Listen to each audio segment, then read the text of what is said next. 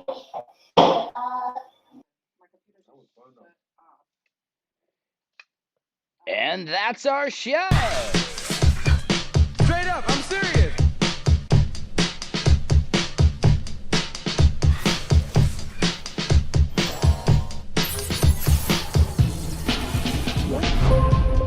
Stand up and clap.